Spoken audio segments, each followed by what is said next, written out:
Chapter 9. About the first adventure we had yesterday afternoon, after landing here, came near finishing that heedless Blucher.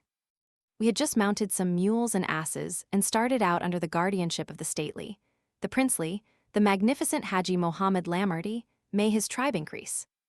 When we came upon a fine Moorish mosque, with tall tower, rich with checkerwork of many-colored porcelain, and every part and portion of the edifice adorned with the quaint architecture of the Alhambra, and Blucher started to ride into the open doorway. A startling hi-hi from our camp followers and a loud halt from an English gentleman in the party checked the adventurer, and then we were informed that so dire a profanation is it for a Christian dog to set foot upon the sacred threshold of a Moorish mosque that no amount of purification can ever make it fit for the faithful to pray in again. Had Blucher succeeded in entering the place, he would no doubt have been chased through the town and stoned. And the time has been, and not many years ago, either, when a Christian would have been most ruthlessly slaughtered if captured in a mosque. We caught a glimpse of the handsome tessellated pavements within and of the devotees performing their ablutions at the fountains. But even that we took, that glimpse was a thing not relished by the Moorish bystanders. Some years ago the clock in the tower of the mosque got out of order. The Moors of Tangier have so degenerated that it has been long since there was an artificer among them capable of curing so delicate a patient as a debilitated clock. The great men of the city met in solemn conclave to consider how the difficulty was to be met. They discussed the matter thoroughly, but arrived at no solution. Finally, a patriarch arose and said, "O children of the Prophet, it is known unto you that a Portuguese dog of a Christian clock mender pollutes the city of Tangier with his presence. You know also that when mosques are builded, asses bear the stones and the cement and cross the sacred threshold. Now, therefore, send the Christian dog on all fours and barefoot into the holy place to mend the clock, and let him go as an ass." And in that way it was done. Therefore, if Blucher ever sees the inside of a mosque, he will have to cast aside his humanity and go in his natural character. We visited the jail and found Moorish prisoners making mats and baskets. This thing of utilizing crime savors of civilization. Murder is punished with death. A short time ago, 3 murderers were taken beyond the city walls and shot. Moorish guns are not good, and neither are Moorish marksmen. In this instance, they set up the poor criminals at long range, like so many targets, and practiced on them kept them hopping about and dodging bullets for half an hour before they managed to drive the center. When a man steals cattle, they cut off his right hand and left leg and nail them up in the marketplace as a warning to everybody. Their surgery is not artistic. They slice around the bone a little, then break off the limb. Sometimes the patient gets well, but as a general thing he don't. However, the Moorish heart is stout. The Moors were always brave. These criminals undergo the fearful operation without a wince, without a tremor of any kind, without a groan. No amount of suffering can bring down the pride of a Moor, or make him shame his dignity with a cry. Here, marriage is contracted by the parents of the parties to it. There are no valentines, no stolen interviews, no riding out, no courting in dim parlors, no lovers' quarrels and reconciliations, no, nothing that is proper to approaching matrimony. The young man takes the girl his father selects for him, marries her, and after that she is unveiled and he sees her for the first time. If after due acquaintance she suits him, he retains her. But if he suspects her purity, he bundles her back to her father. If he finds her diseased, the same. Or if, after just and reasonable time is allowed her, she neglects to bear children, back she goes to the home of her childhood. Mohammedans here who can afford it keep a good many wives on hand. They are called wives, though I believe the Quran only allows 4 genuine wives, the rest are concubines. The Emperor of Morocco don't know how many wives he has, but thinks he has 500. However, that is near enough a dozen or so, one way or the other don't matter. Even the Jews in the interior have a plurality of wives. I have caught a glimpse of the faces of several Moorish women, for they are only human, and will expose their faces for the admiration of a Christian dog when no male Moor is by. And I am full of veneration for the wisdom that leads them to cover up such atrocious ugliness. They carry their children at their backs, in a sack, like other savages the world over. Many of the Negroes are held in slavery by the Moors. But the moment a female slave becomes her master's concubine, her bonds are broken. And as soon as a male slave can read the first chapter of the Quran, which contains the creed, he can no longer be held in bondage. They have 3 Sundays a week in Tangier. The Mohammedans comes on Friday, the Jews on Saturday, and that of the Christian consuls on Sunday. The Jews are the most radical. The Moor goes to his mosque about noon on his Sabbath. As on any other day, removes his shoes at the door, performs his ablutions, makes his salams, pressing his forehead to the pavement time and again, says his prayers, and goes back to his work. But the Jew shuts up shop, will not touch copper or bronze money at all, soils his fingers with nothing meaner than silver and gold, attends the synagogue devoutly, will not cook or have anything to do with fire, and religiously refrains from embarking in any enterprise. The Moor who has made a pilgrimage to Mecca is entitled to high distinction. Men call him Haji, and he is thenceforward a great personage. Hundreds of Moors come to Tangier every year and embark for Mecca. They go part of the way in English steamers, and the $10 or $12 they pay for passage is about all the trip costs. They take with them a quantity of food, and when the commissary department fails, they skirmish, as Jack terms it in his sinful, slangy way. From the time they leave till they get home again, they never wash, either on land or sea. They are usually gone from 5 to 7 months, and as they do not change their clothes during all that time, they are totally unfit for the drawing room when they get back. Many of them have to rake and scrape a long time to gather together the $10 their steamer passage costs, and when one of them gets back, he is a bankrupt forever after. Few Moors can ever build up their fortunes again in one short lifetime after so reckless an outlay. In order to confine the dignity of Haji to gentlemen of patrician blood and possessions, the emperor decreed that no man should make the pilgrimage save bloated aristocrats who were worth $100 in specie. But behold how iniquity can circumvent the law. For a consideration, the Jewish money changer lends the pilgrim $100 long enough for him to swear himself through, and then receives it back before the ship sails out of the harbor. Spain is the only nation the Moors fear.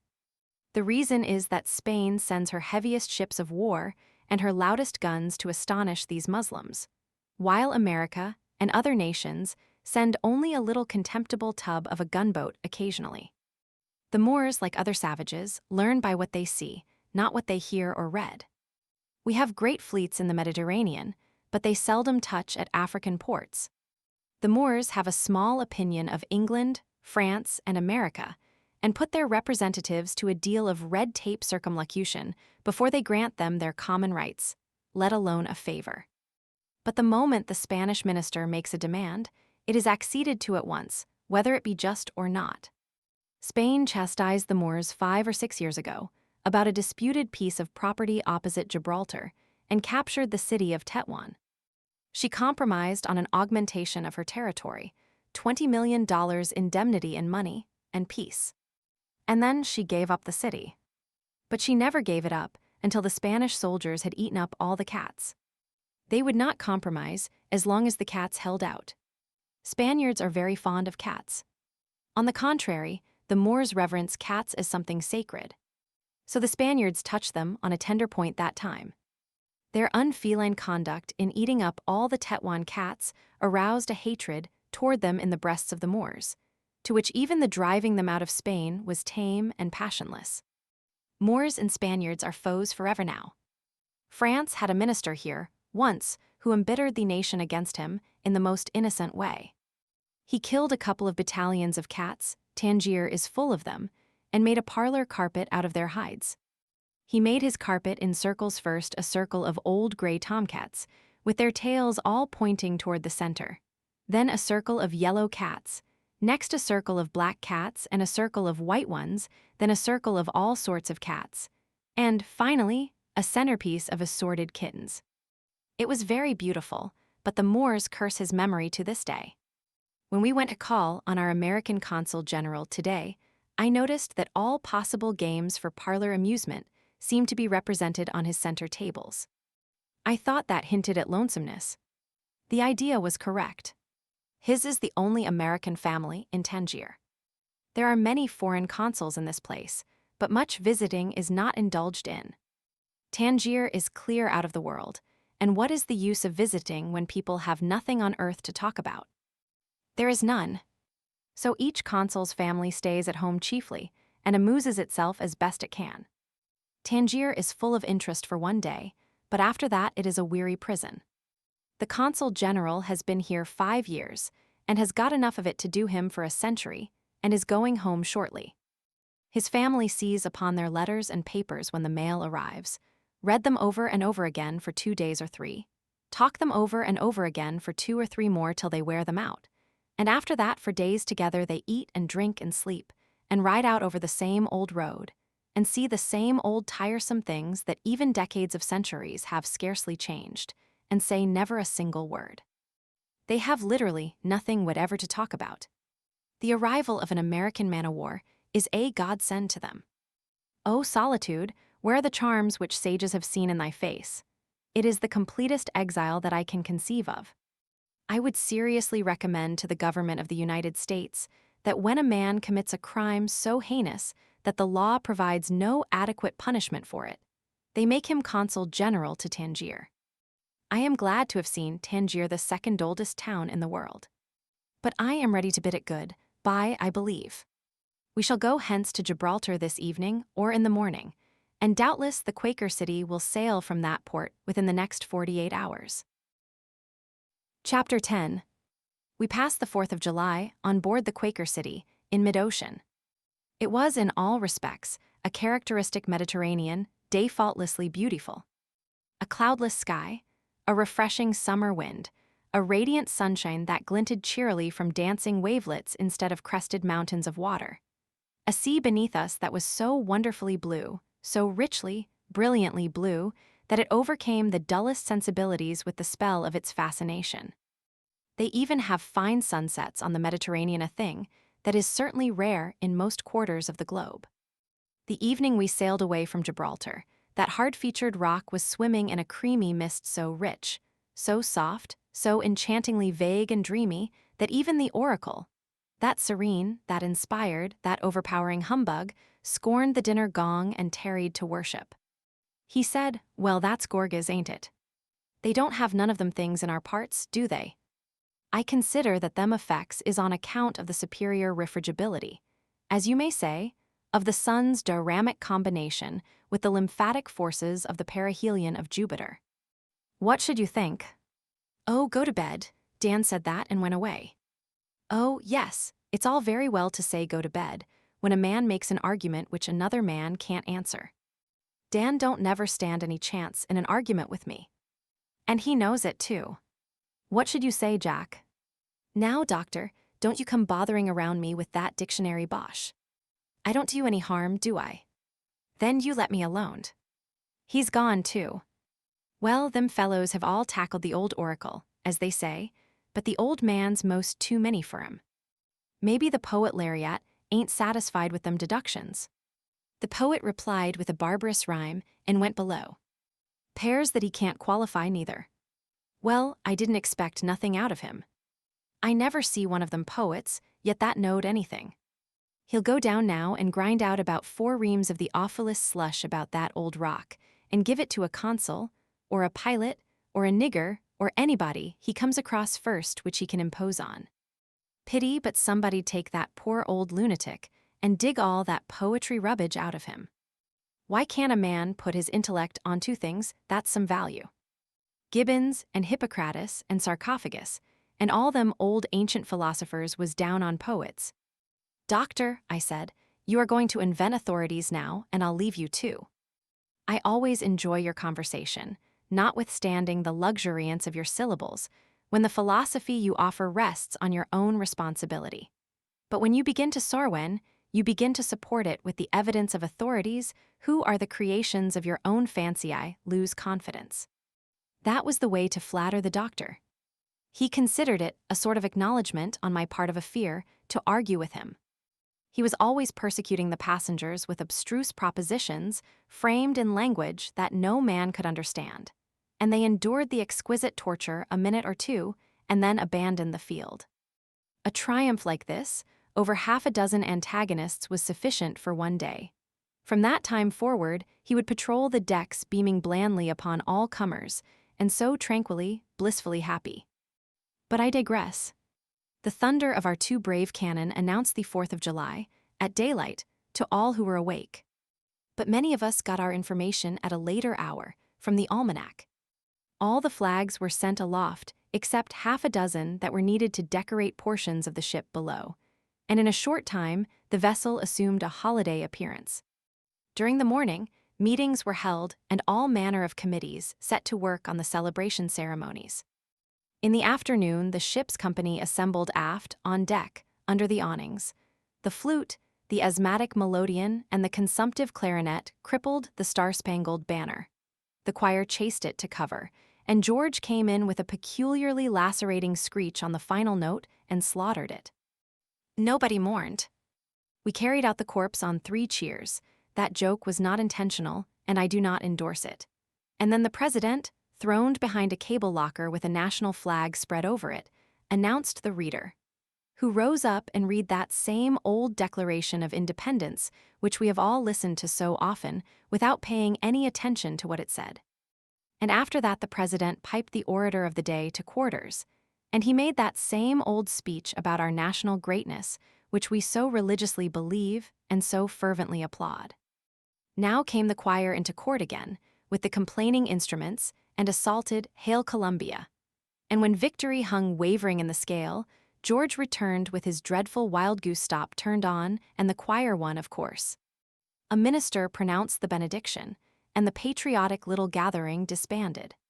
The 4th of July was safe, as far as the Mediterranean was concerned. At dinner in the evening, a well-written original poem was recited with spirit by one of the ship's captains, and 13 regular toasts were washed down with several baskets of champagne. The speeches were bad execrable, almost without exception. In fact, without any exception but one. Captain Duncan made a good speech. He made the only good speech of the evening. He said, "Ladies and gentlemen, may we all live to a green old age and be prosperous and happy. Steward, bring up another basket of champagne." It was regarded as a very able effort. The festivities, so to speak, closed with another of those miraculous balls on the promenade deck. We were not used to dancing on an even keel, though, and it was only a questionable success. But take it all together, it was a bright, cheerful, pleasant 4th. Toward nightfall the next evening, we steamed into the great artificial harbor of this noble city of Marseille, and saw the dying sunlight gild its clustering spires and ramparts, and flood its leagues of environing verdure with a mellow radiance that touched with an added charm the white villas that flecked the landscape far and near. Copyright secured according to law. There were no stages out, and we could not get on the pier from the ship. It was annoying. We were full of enthusiasm. We wanted to see France. Just at nightfall, our party of 3, contracted with a waterman for the privilege of using his boat as a bridge at stern, was at our companion ladder, and its bow touched the pier. We got in, and the fellow backed out into the harbor. I told him in French that all we wanted was to walk over his thwarts and step ashore, and asked him what he went away out there for. He said he could not understand me. I repeated. Still he could not understand. He appeared to be very ignorant of French. The doctor tried him, but he could not understand the doctor. I asked this boatman to explain his conduct, which he did, and then I couldn't understand him. Dan said, "Oh, go to the pier, you old fool, that's where we want to go." We reasoned calmly with Dan that it was useless to speak to this foreigner in English, that he had better let us conduct this business in the French language, and not let the stranger see how uncultivated he was. "Well, go on," he said, "don't mind me. I don't wish to interfere. Only, if you go on telling him in your kind of French, he never will find out where we want to go to." That is what I think about it. We rebuked him severely for this remark, and said we never knew an ignorant person yet, but was prejudiced. The Frenchman spoke again, and the doctor said, "There now, Dan, he says he is going to Alès to the Douane. Means he is going to the hotel. Oh, certainly we don't know the French language." This was a crusher, as Jack would say. It silenced further criticism from the disaffected member.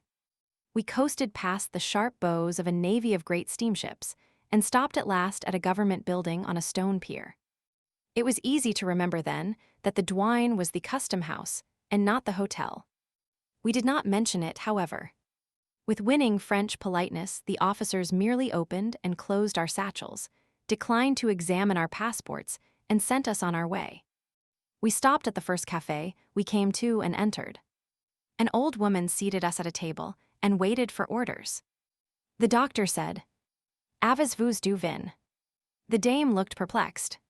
The doctor said again, with elaborate distinctness of articulation, "Avez-vous du vin?" The dame looked more perplexed than before. I said, "Doctor, there is a flaw in your pronunciation somewhere. Let me try her." "Madame, avez-vous du vin? It isn't any use. Doctor, take the witness." "Madame, avez-vous du vin du, fromage pain pickled pigs, feet beurre des oeufs stew buff horseradish, sauerkraut, hog and hominy anything in the world that can stay a Christian stomach." She said, "Bless you, why didn't you speak English before?" "I don't know anything about your plagued French." The humiliating taunts of the disaffected member spoiled the supper, and we dispatched it in angry silence and got away as soon as we could. Here we were in beautiful Francon, a vast stone house of quaint architecture surrounded by all manner of curiously worded French signs, stared at by strangely habited, bearded French people, everything gradually and surely forcing upon us the coveted consciousness that at last, and beyond all question, we were in beautiful France and absorbing its nature to the forgetfulness of everything else. And coming to feel the happy romance of the thing in all its enchanting delightfulness, and to think of this skinny veteran intruding with her vile English, at such a moment, to blow the fair vision to the winds. It was exasperating. We set out to find the center of the city, inquiring the direction every now and then. We never did succeed in making anybody understand just exactly what we wanted, and neither did we ever succeed in comprehending just exactly what they said in reply. But then they always did that, and we bowed politely and said, "Merci, monsieur." And so it was a blighting triumph over the disaffected member anyway. He was restive under these victories and often asked, "What did that pirate say?" "Why, he told us which way to go to find the Grand Casino." "Yes, but what did he say?" "Oh, it don't matter what he said, we understood him." These are educated people, not like that absurd boatman. Well, I wish they were educated enough to tell a man a direction that goes some, wherefore we've been going around in a circle for an hour. I've passed this same old drugstore 7 times. We said it was a low, disreputable falsehood, but we knew it was not. It was plain that it would not do to pass that drugstore again, though we might go on asking directions, but we must cease from following finger-pointings if we hope to check the suspicions of the disaffected member. A long walk through smooth, asphalt-paved streets, bordered by blocks of vast new mercantile houses of cream-colored stone, every house and every block precisely like all the other houses and all the other blocks for a mile, and all brilliantly lighted, brought us at last to the principal thoroughfare.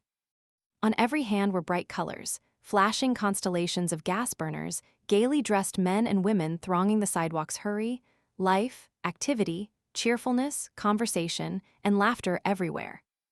We found the Grand Hotel du Louvre et de la Paix, and wrote down who we were, where we were born, what our occupations were, the place we came from last, whether we were married or single, how we liked it, how old we were, where we were bound for, and when we expected to get there, and a great deal of information of similar importance, all for the benefit of the landlord and the secret police. We hired a guide and began the business of sightseeing immediately. That first night on French soil was a stirring one. I cannot think of half the places we went to or what we particularly saw. We had no disposition to examine carefully into anything at all. We only wanted to glance and go to keep moving. The spirit of the country was upon us. We sat down finally, at a late hour, in the great casino, and called for unstinted champagne. It is so easy to be bloated aristocrats, where it costs nothing of consequence. There were about 500 people in that dazzling place, I suppose, though the walls being papered entirely with mirrors, so to speak, one could not really tell but that there were 100,000. Young, daintily dressed exquisites and young, stylishly dressed women, and also old gentlemen and old ladies, sat in couples and groups about innumerable marble-topped tables and ate fancy suppers, drank wine, and kept up a chattering din of conversation that was dazing to the senses. There was a stage at the far end and a large orchestra, and every now and then actors and actresses in preposterous comic dresses came out and sang the most extravagantly funny songs, to judge by their absurd actions. But that audience merely suspended its chatter, stared cynically, and never once smiled, never once applauded. I had always thought that Frenchmen were ready to laugh at anything. Chapter 11. We are getting foreignized rapidly and with facility. We are getting reconciled to halls and bedchambers with unhomelike stone floors, and no carpets floors that ring to the tread of one's heels with a sharpness that is death to sentimental musing. We are getting used to tidy, noiseless waiters who glide hither and thither and hover about your back and your elbows like butterflies, quick to comprehend orders, quick to fill them, thankful for a gratuity without regard to the amount, and always polite, never otherwise than polite. That is the strangest curiosity, yet a really polite hotel waiter who isn't an idiot. We are getting used to driving right into the central court of the hotel, in the midst of a fragrant circle of vines and flowers, and in the midst also of parties of gentlemen sitting quietly reading the paper and smoking. We are getting used to ice frozen by artificial process in ordinary bottles, the only kind of ice they have here. We are getting used to all these things, but we are not getting used to carrying our own soap. We are sufficiently civilized to carry our own combs and toothbrushes, but this thing of having to ring for soap every time we wash is new to us and not pleasant at all. We think of it just after we get our heads and faces thoroughly wet, or just when we think we have been in the bathtub long enough. And then, of course, an annoying delay follows. These Marseillaises make Marseillaise hymns and Marseille vests and Marseille soap for all the world, but they never sing their hymns or wear their vests or wash with their soap themselves. We have learned to go through the lingering routine of the table d'hôte with patience, with serenity, with satisfaction. We take soup, then wait a few minutes for the fish. A few minutes more and the plates are changed, and the roast beef comes. Another change and we take peas, change again and take lentils. Change and take snail patties, I prefer grasshoppers. Change and take roast chicken and salad, then strawberry pie and ice cream, then green figs, pears, oranges, green almonds, etc., finally coffee. Wine with every course, of course, being in France. With such a cargo on board, digestion is a slow process, and we must sit long in the cool chambers and smoke-and read French newspapers, which have a strange fashion of telling a perfectly straight story till you get to the nub of it, and then a word drops in that no man can translate, and that story is ruined. An embankment fell on some Frenchmen yesterday, and the papers are full of it today, but whether those sufferers were killed, or crippled, or bruised, or only scared is more than I can possibly make out, and yet I would just give anything to know. We were troubled a little at dinner today by the conduct of an American, who talked very loudly and coarsely and laughed boisterously, where all others were so quiet and well behaved. He ordered wine with a royal flourish and said, "I never dine without wine, sir," which was a pitiful falsehood, and looked around upon the company to bask in the admiration he expected to find in their faces. All these airs in a land where they would as soon expect to leave the soup out of the bill of fare as the wine. In a land where wine is nearly as common among all ranks as water. This fellow said, "I am a free-born sovereign, sir, an American, sir, and I want everybody to know it." He did not mention that he was a lineal descendant of Balaam's ass, but everybody knew that without his telling it. We have driven in the Prado, that superb avenue, bordered with patrician mansions and noble shade trees, and have visited the Chateau Borlée and its curious museum. They showed us a miniature cemetery, there a copy of the first graveyard that was ever in Marseille, no doubt. The delicate little skeletons were lying in broken vaults and had their household gods and kitchen utensils with them. The original of this cemetery was dug up in the principal street of the city a few years ago. It had remained there, only 12 feet underground, for a matter of 2,500 years or thereabouts. Romulus was here before he built Rome, and thought something of founding a city on this spot, but gave up the idea. He may have been personally acquainted with some of these Phoenicians, whose skeletons we have been examining. In the great zoological gardens, we found specimens of all the animals the world produces.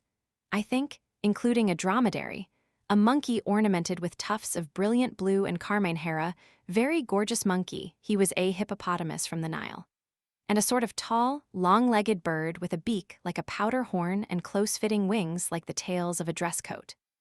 This fellow stood up with his eyes shut and his shoulders stooped forward a little, and looked as if he had his hands under his coat-tails. Such tranquil stupidity, such supernatural gravity, such self-righteousness, and ineffable ineffable self-complacency, as were in the countenance and attitude of that gray-bodied, dark-winged, bald-headed, and preposterously uncomely bird. He was so ungainly, so pimply about the head, so scaly about the legs, yet so serene, so unspeakably satisfied. He was the most comical-looking creature that can be imagined. It was good to hear Dan and the doctor laugh. Such natural and such enjoyable laughter had not been heard among our excursionists since our ship sailed away from America. This bird was a godsend to us, and I should be an ingrate if I forgot to make honorable mention of him in these pages. Ours was a pleasure excursion, therefore we stayed with that bird an hour and made the most of him. We stirred him up occasionally, but he only unclosed an eye and slowly closed it again, abating no jot of his stately piety of demeanor or his tremendous seriousness. He only seemed to say, "Defile not heaven's anointed with unsanctified hands." We did not know his name, and so we called him the Pilgrim. Dan said, "All he wants now is a Plymouth collection." The boon companion of the colossal elephant was a common cat. This cat had a fashion of climbing up the elephant's hind legs and roosting on his back. She would sit up there, with her paws curved under her breast, and sleep in the sun half the afternoon. It used to annoy the elephant at first, and he would reach up and take her down, but she would go aft and climb up again. She persisted until she finally conquered the elephant's prejudices, and now they are inseparable friends. The cat plays about her comrade's forefeet or his trunk often, until dogs approach, and then she goes aloft out of danger. The elephant has annihilated several dogs lately that pressed his companion too closely. We hired a sailboat and a guide, and made an excursion to one of the small islands in the harbor to visit the Castle Diff. This ancient fortress has a melancholy history.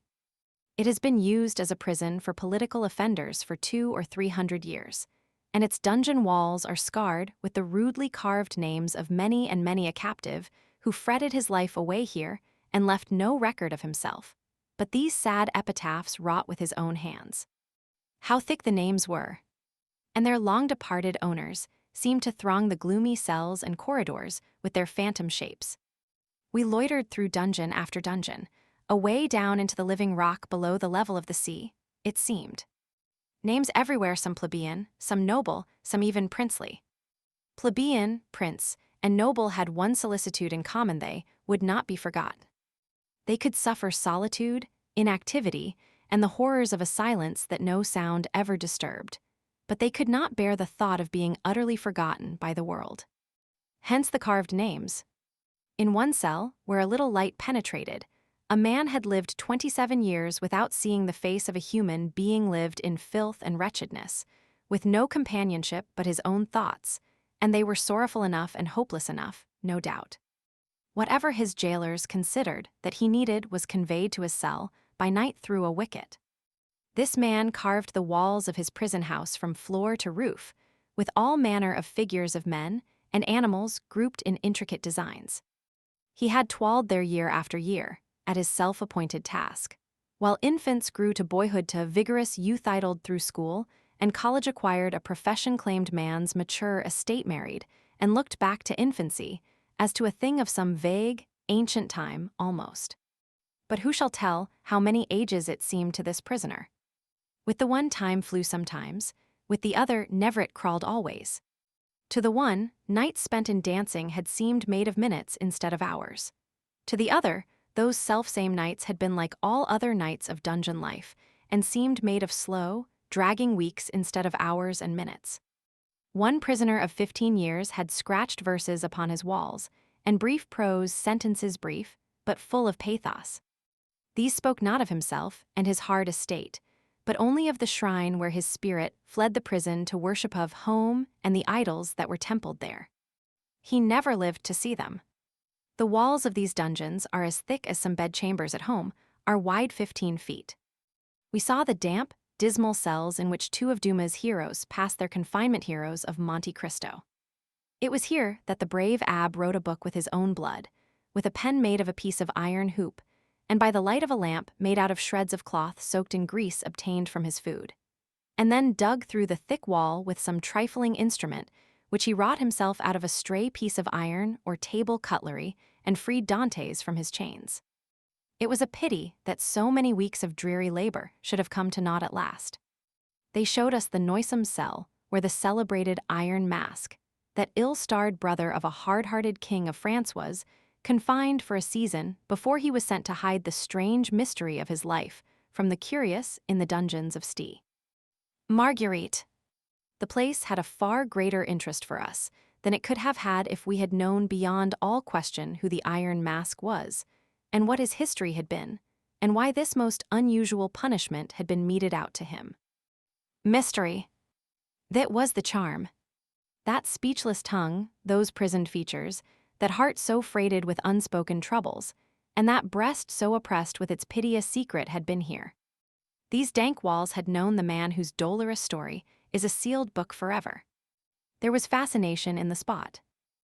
Chapter 12. We have come 500 miles by rail through the heart of France. What a bewitching land it is! What a garden!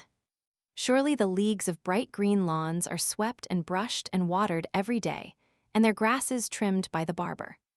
Surely the hedges are shaped and measured, and their symmetry preserved by the most architectural of gardeners. Surely the long straight rows of stately poplars that divide the beautiful landscape, like the squares of a checkerboard, are set with line and plummet, and their uniform height determined with a spirit level. Surely the straight, smooth, pure white turnpikes are jack-planed and sandpapered every day. How else are these marvels of symmetry, cleanliness, and order attained? It is wonderful. There are no unsightly stone walls, and never a fence of any kind. There is no dirt, no decay, no rubbish anywhere, nothing that even hints at untidiness, nothing that ever suggests neglect. All is orderly, and beautiful, everything is charming to the eye. We had such glimpses of the Rhone gliding along between its grassy banks, of cozy cottages buried in flowers and shrubbery, of quaint old red-tiled villages with mossy medieval cathedrals looming out of their midst, of wooded hills with ivy-grown towers and turrets of feudal castles projecting above the foliage. Such glimpses of paradise, it seemed to us, such visions of fabled fairyland. We knew then what the poet meant when he sang of, "Thy cornfields green and sunny vines, O pleasant land of France." And it is a pleasant land. No word describes it so felicitously as that one. They say there is no word for home in the French language. Well, considering that they have the article itself in such an attractive aspect, they ought to manage to get along without the word. Let us not waste too much pity on homeless France. I have observed that Frenchmen abroad seldom wholly give up the idea of going back to France some time or other. I am not surprised at it now. We are not infatuated with these French railway cars, though. We took first-class passage, not because we wish to attract attention by doing a thing which is uncommon in Europe, but because we could make our journey quicker by so doing. It is hard to make railroading pleasant in any country. It is too tedious. Stagecoaching is infinitely more delightful. Once I crossed the plains and deserts and mountains of the West in a stagecoach, from the Missouri line to California, and since then all my pleasure trips must be measured to that rare holiday frolic. 2,000 miles of ceaseless rush and rattle and clatter, by night and by day, and never a weary moment, never a lapse of interest. The first 700 miles a level continent, its grassy carpet greener and softer and smoother than any sea, and figured with designs fitted to its magnitude the shadows of the clouds. Here were no scenes but summer scenes, and no disposition inspired by them, but to lie at full length on the mail sacks in the grateful breeze and dreamily smoke the pipe of peace what other, where all was repose and contentment.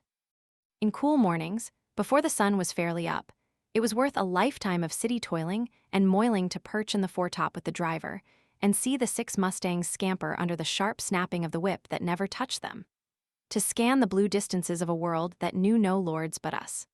To cleave the wind with uncovered head and feel the sluggish pulses rousing to the spirit of a speed that pretended to the resistless rush of a typhoon. Then 1,300 miles of desert solitudes, of limitless panoramas of bewildering perspective, of mimic cities, of pinnacled cathedrals, of massive fortresses, counterfeited in the eternal rocks and splendid with the crimson and gold of the setting sun, of dizzy altitudes among fog-wreathed peaks and never-melting snows, where thunders and lightnings and tempests warred magnificently at our feet and the storm clouds above swung their shredded banners in our very faces. But I forgot. I am in elegant France now, and not scurrying through the Great South Pass and the Wind River Mountains, among antelopes and buffaloes and painted Indians on the warpath. It is not meet that I should make too disparaging comparisons between humdrum travel on a railway and that royal summer flight across a continent in a stagecoach. I meant in the beginning to say that railway journeying is tedious and tiresome, and so it is though at the time I was thinking particularly of a dismal 50-hour pilgrimage between New York and St. Louis. Of course, our trip through France was not really tedious because all its scenes and experiences were new and strange. But as Dan says, it had its discrepancies. The cars are built in compartments that hold 8 persons each. Each compartment is partially subdivided, and so there are 2 tolerably distinct parties of 4 in it. 4 face the other 4.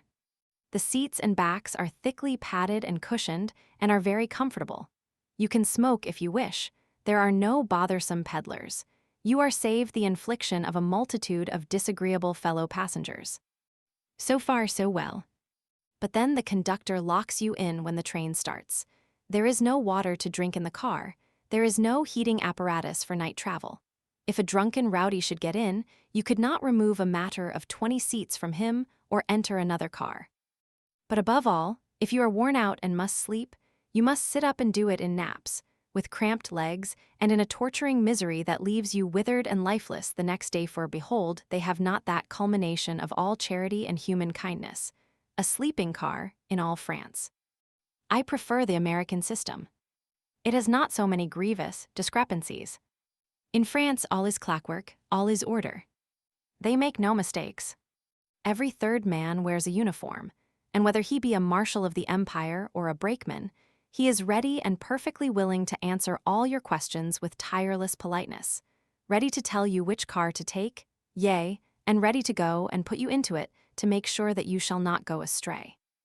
You cannot pass into the waiting room of the depot till you have secured your ticket, and you cannot pass from its only exit till the train is at its threshold to receive you.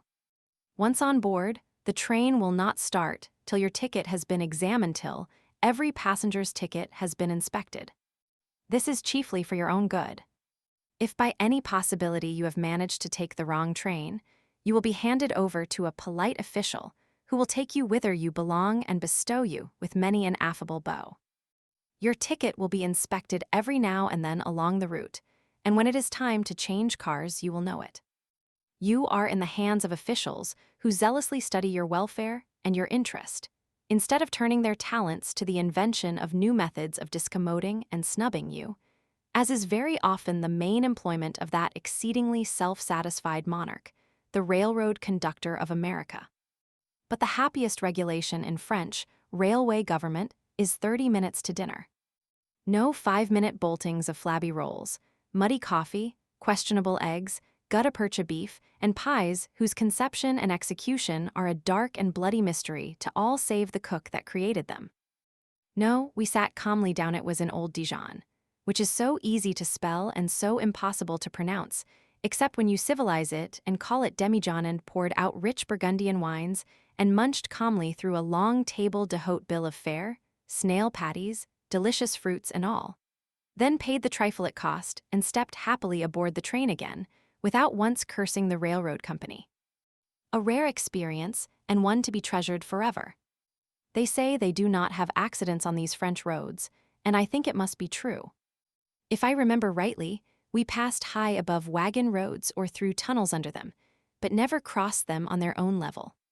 About every quarter of a mile, it seemed to me, a man came out and held up a club till the train went by, to signify that everything was safe ahead. Switches were changed a mile in advance by pulling a wire rope that passed along the ground by the rail, from station to station. Signals for the day and signals for the night gave constant and timely notice of the position of switches. No, they have no railroad accidents to speak of in France. But why? Because when one occurs, somebody has to hang for it. Not hang, maybe, but be punished at least with such vigor of emphasis as to make negligence a thing to be shuddered at by railroad officials for many a day thereafter. No blame attached to the officers. That lying and disaster-breeding verdict so common to our soft-hearted juries is seldom rendered in France. If the trouble occurred in the conductor's department, that officer must suffer if his subordinate cannot be proven guilty. If in the engineer's department and the case be similar, the engineer must answer. The old travelers, those delightful parrots who have been here before, and know more about the country than Louis Napoleon knows, now or ever will know tell us these things. And we believe them because they are pleasant things to believe, and because they are plausible and savor of the rigid subjection to law and order which we behold about us everywhere. But we love the old travelers. We love to hear them prate and drivel and lie. We can tell them the moment we see them. They always throw out a few feelers. They never cast themselves adrift till they have sounded every individual and know that he has not traveled. Then they open their throttle valves, and how they do brag and sneer and swell and soar, and blaspheme the sacred name of truth. Their central idea, their grand aim, is to subjugate you, keep you down, make you feel insignificant and humble in the blaze of their cosmopolitan glory. They will not let you know anything. They sneer at your most inoffensive suggestions. They laugh unfeelingly at your treasured dreams of foreign lands. They brand the statements of your traveled aunts and uncles as the stupidest absurdities. They deride your most trusted authors and demolish the fair images they have set up for your willing worship with the pitiless ferocity of the fanatic iconoclast. But still, I love the old travelers. I love them for their witless platitudes, for their supernatural ability to bore, for their delightful asinine vanity, for their luxuriant fertility of imagination, for their startling, their brilliant, their overwhelming mendacity. By Lyon and the Seine, where we saw the Lady of Lyon and thought little of her comeliness, by Villafranca, Tunner, Venerable Sens, Melun, Fontainebleau, and scores of other beautiful cities, we swept, always noting the absence of hog wallows, broken fences, cow lots, unpainted houses, and mud, and always noting, as well, the presence of cleanliness, grace, taste in adorning and beautifying, even to the disposition of a tree or the turning of a hedge, the marvel of roads in perfect repair.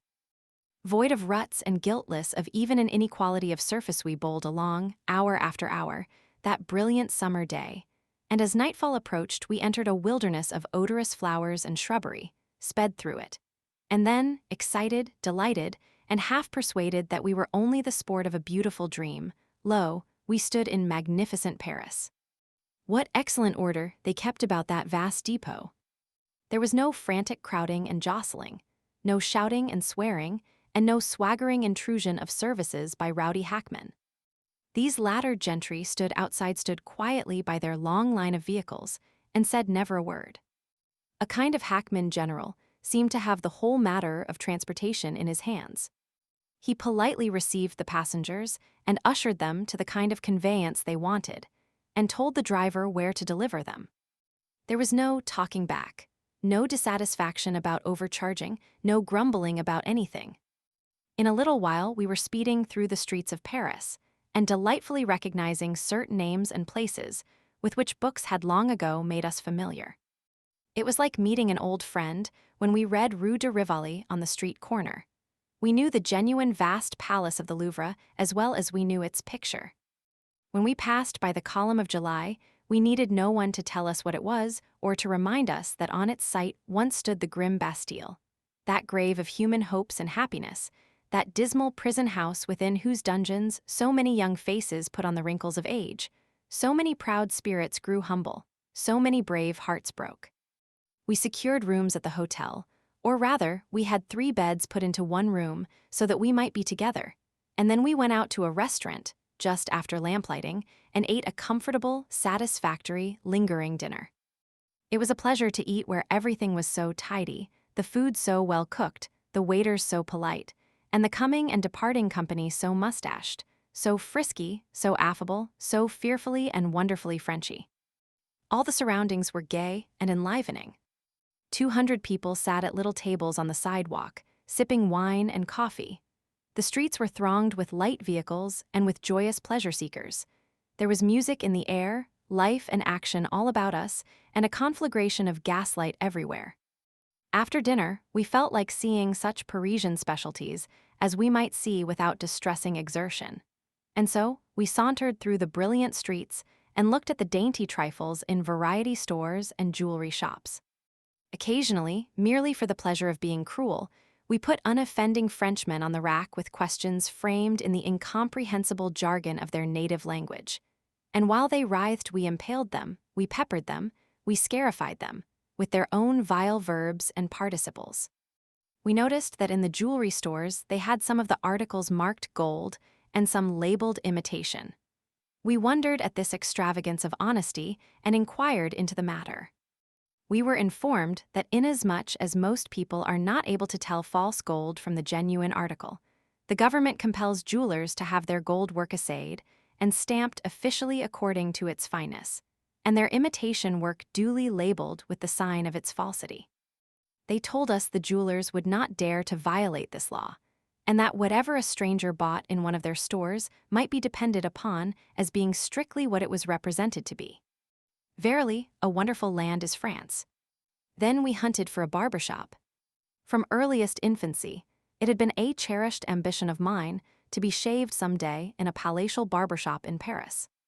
I wished to recline at full length in a cushioned invalid chair, with pictures about me and sumptuous furniture, with frescoed walls and gilded arches above me and vistas of Corinthian columns stretching far before me, with perfumes of Araby to intoxicate my senses and the slumberous drone of distant noises to soothe me to sleep. At the end of an hour, I would wake up regretfully and find my face as smooth and as soft as an infant's. Departing, I would lift my hands above that barber's head and say, "Heaven bless you, my son." So we searched high and low, for a matter of 2 hours, but never a barber shop could we see. We saw only wig-making establishments, with shocks of dead and repulsive hair bound upon the heads of painted waxen brigands who stared out from glass boxes upon the passerby with their stony eyes and scared him with the ghostly white of their countenances. We shunned these signs for a time, but finally we concluded that the wig-makers must of necessity be the barbers as well, since we could find no single legitimate representative of the fraternity. We entered and asked, and found that it was even so. I said I wanted to be shaved. The barber inquired where my room was. I said never mind where my room was, I wanted to be shaved there on the spot. The doctor said he would be shaved also. Then there was an excitement among those 2 barbers. There was a wild consultation, and afterwards a hurrying to and fro, and a feverish gathering up of razors from obscure places, and a ransacking for soap. Next they took us into a little mean, shabby back room. They got 2 ordinary sitting-room chairs and placed us in them with our coats on. My old dream of bliss vanished into thin air. I sat bolt upright, silent, sad, and solemn. One of the wig-making villains lathered my face for 10 terrible minutes, and finished by plastering a mass of suds into my mouth. I expelled the nasty stuff with a strong English expletive and said, "Foreigner, beware." Then this outlaw strapped his razor on his boot, hovered over me ominously for 6 fearful seconds, and then swooped down upon me like the genius of destruction.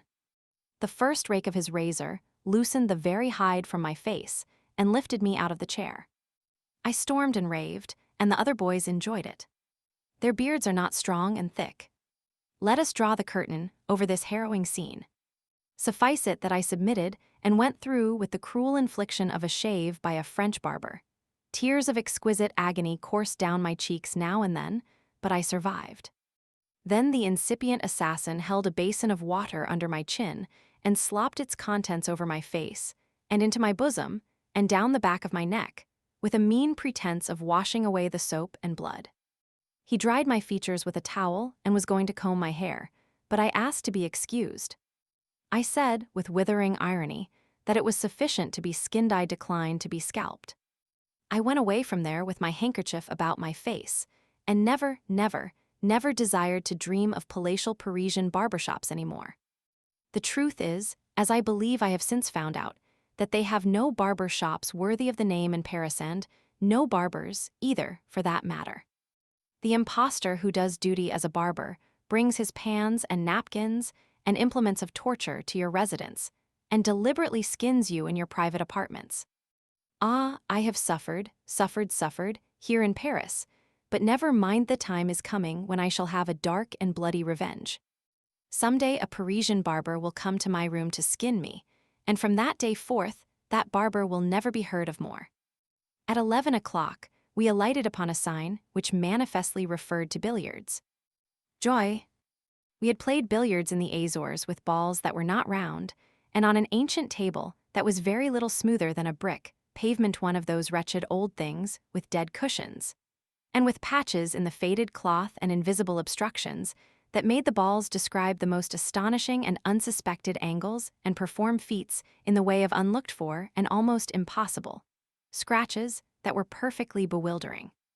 We had played at Gibraltar with balls the size of a walnut, on a table like a public square, and, in both instances, we achieved far more aggravation than amusement. We expected to fare better here, but we were mistaken. The cushions were a good deal higher than the balls, and as the balls had a fashion of always stopping under the cushions, we accomplished very little in the way of caroms. The cushions were hard and unelastic, and the cues were so crooked that in making a shot you had to allow for the curve, or you would infallibly put the English on the wrong side of the ball. Dan was to mark while the doctor and I played. At the end of an hour, neither of us had made a count, and so Dan was tired of keeping tally with nothing to tally, and we were heated and angry and disgusted.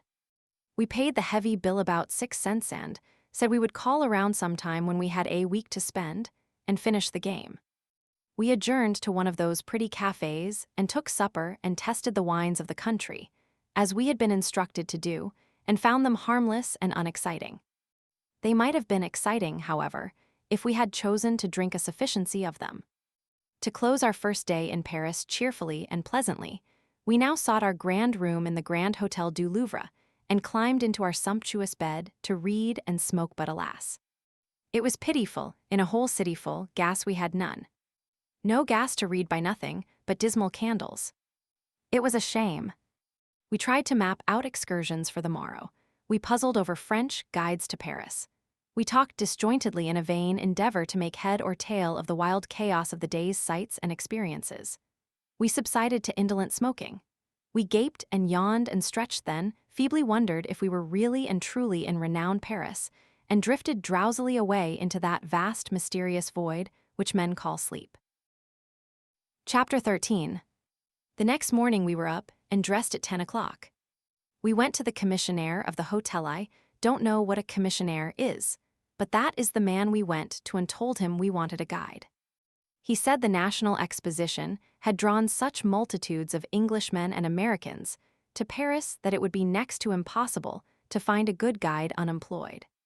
He said he usually kept a dozen or two on hand, but he only had 3 now. He called them.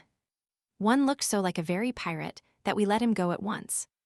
The next one spoke with a simpering precision of pronunciation that was irritating and said, "If ze gentlemans will to me make ze grand honor to me ratten in his service, I shall show to him every sing zat is magnifique to look upon in ze beautiful Paris. I speak ze English parfaitement." He would have done well to have stopped there, because he had that much by heart and said it right off without making a mistake. But his self-complacency seduced him into attempting a flight into regions of unexplored English, and the reckless experiment was his ruin. Within 10 seconds, he was so tangled up in a maze of mutilated verbs and torn and bleeding forms of speech that no human ingenuity could ever have got him out of it with credit. It was plain enough that he could not speaky the English quite as parfaitement as he had pretended he could. The third man captured us. He was plainly dressed, but he had a noticeable air of neatness about him. He wore a high silk hat which was a little old, but had been carefully brushed. He wore second-hand kid gloves, in good repair, and carried a small rattan cane with a curved handle of female leg of ivory. He stepped as gently and as daintily as a cat crossing a muddy street, and oh, he was urbanity. He was quiet, unobtrusive self-possession. He was deference itself. He spoke softly and guardedly, and when he was about to make a statement on his sole responsibility or offer a suggestion, he weighed it by drams and scruples first, with the crook of his little stick placed meditatively to his teeth. His opening speech was perfect. It was perfect in construction, in phraseology, in grammar, in emphasis, in pronunciation, everything. He spoke little and guardedly after that. We were charmed. We were more than charmed, we were overjoyed. We hired him at once. We never even asked him his price. This man, our lackey, our servant, our unquestioning slave, though he was still a gentleman, we could see that while of the other two one was coarse and awkward, and the other was a born pirate. We asked our man Friday's name. He drew from his pocketbook a snowy little card and passed it to us with a profound bow. Billfingr, Guide to Paris, France, Germany, Spain, and C. Grand Hotel du Louvre. Billfingr. Oh, carry me home to die. That was an aside from Dan. The atrocious name grated harshly on my ear, too. The most of us can learn to forgive, and even to like, a countenance that strikes us unpleasantly at first, but few of us, I fancy, become reconciled to a jarring name so easily. I was almost sorry we had hired this man. His name was so unbearable. However, no matter. We were impatient to start. Billfingr stepped to the door to call a carriage, and then the doctor said, "Well, the guide goes with the barber shop, with the billiard table, with the gasless room, and maybe with many another pretty romance of Paris. I expected to have a guide named Henry de Montmorency or Armand de la Chartreuse, or something that would sound grand in letters to the villagers at home, but to think of a Frenchman by the name of Billfingr. Oh, this is absurd, you know. This will never do. We can't say Billfingr, it is nauseating. Named him over again, what had we better call him? Alexis du Caulaincourt. Alphonse Henri Gustave de Hauteville, I suggested. Call him Ferguson, said Dan. That was practical, unromantic good sense. Without debate, we expunged Billfingr as Billfingr and called him Ferguson. The carriage and open barouche was ready. Ferguson mounted beside the driver, and we whirled away to breakfast. As was proper, Mr. Ferguson stood by to transmit our orders and answer questions. By and by, he mentioned casually the artful adventurer that he would go and get his breakfast as soon as we had finished ours. He knew we could not get along without him, and that we would not want to loiter about and wait for him. We asked him to sit down and eat with us. He begged, with many a bow, to be excused. It was not proper, he said, he would sit at another table. We ordered him peremptorily to sit down with us. Here endeth the first lesson. It was a mistake. As long as we had that fellow after that, he was always hungry, he was always thirsty. He came early, he stayed late, he could not pass a restaurant, he looked with a lecherous eye upon every wine shop. Suggestions to stop, excuses to eat and to drink, were forever on his lips. We tried all we could to fill him so full that he would have no room to spare for a fortnight, but it was a failure. He did not hold enough to smother the cravings of his superhuman appetite. He had another discrepancy about him. He was always wanting us to buy things. On the shallowest pretenses, he would inveigle us into shirt stores, boot stores, tailor shops, glove shops anywhere under the broad sweep of the heavens that there seemed a chance of our buying anything. Anyone could have guessed that the shopkeepers paid him a percentage on the sales, but in our blessed innocence, we didn't until this feature of his conduct grew unbearably prominent. One day Dan happened to mention that he thought of buying 3 or 4 silk dress patterns for presents. Ferguson's hungry eye was upon him in an instant. In the course of 20 minutes, the carriage stopped. What's this? This is the finest silk magazine in Paris, most celebrate. What did you come here for? We told you to take us to the Palace of the Louvre. I suppose Z gentleman say he wished to buy some silk. You are not required to suppose things for the party, Ferguson. We do not wish to tax your energies too much. We will bear some of the burden and heat of the day ourselves. We will endeavor to do such, supposing as is really necessary to be done. Drive on, so spake the doctor. Within 15 minutes the carriage halted again, and before another silk store.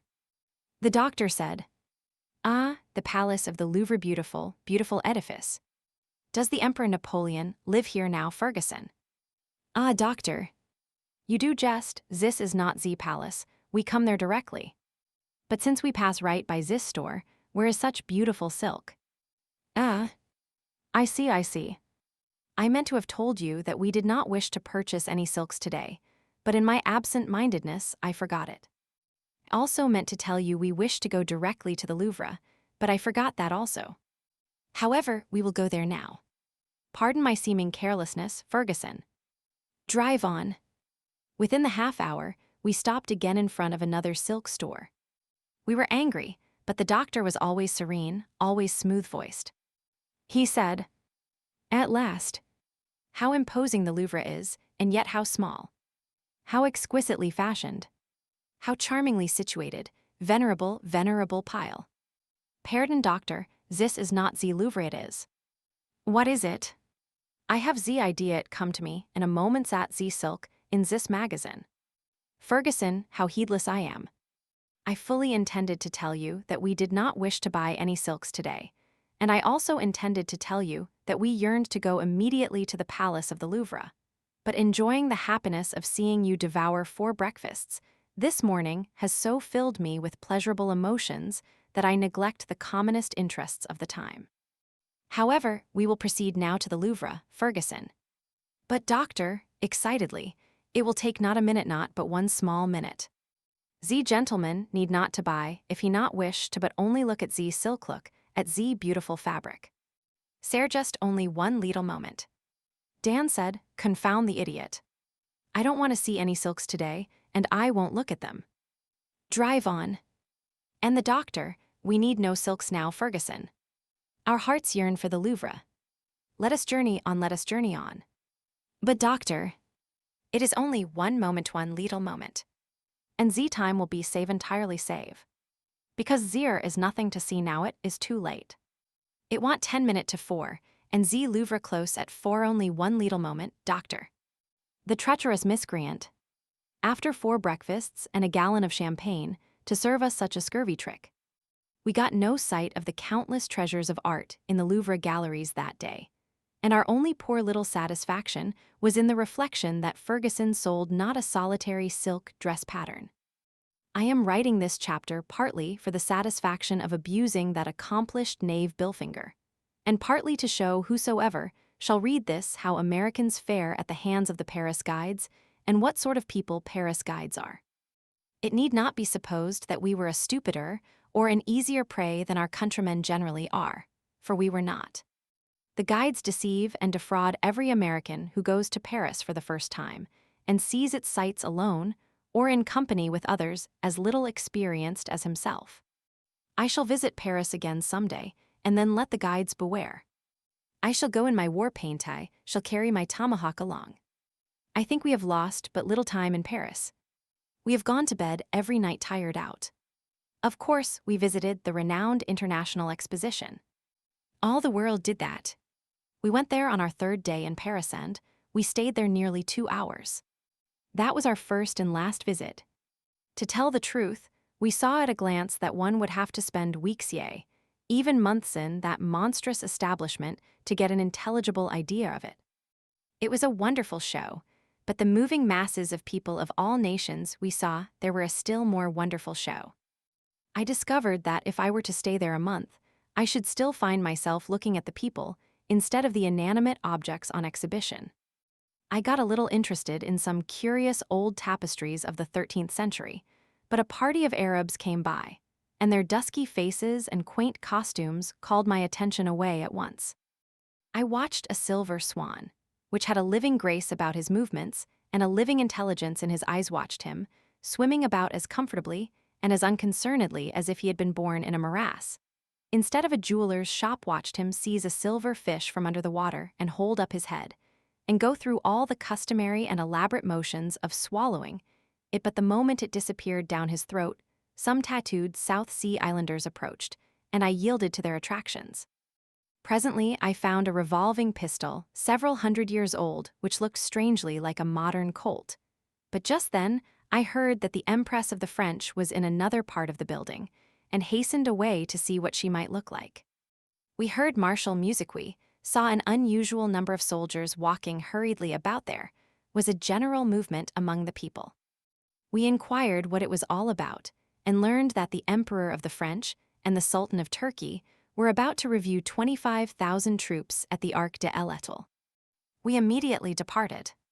I had a greater anxiety to see these men than I could have had to see 20 expositions. We drove away and took up a position in an open space opposite the American minister's house.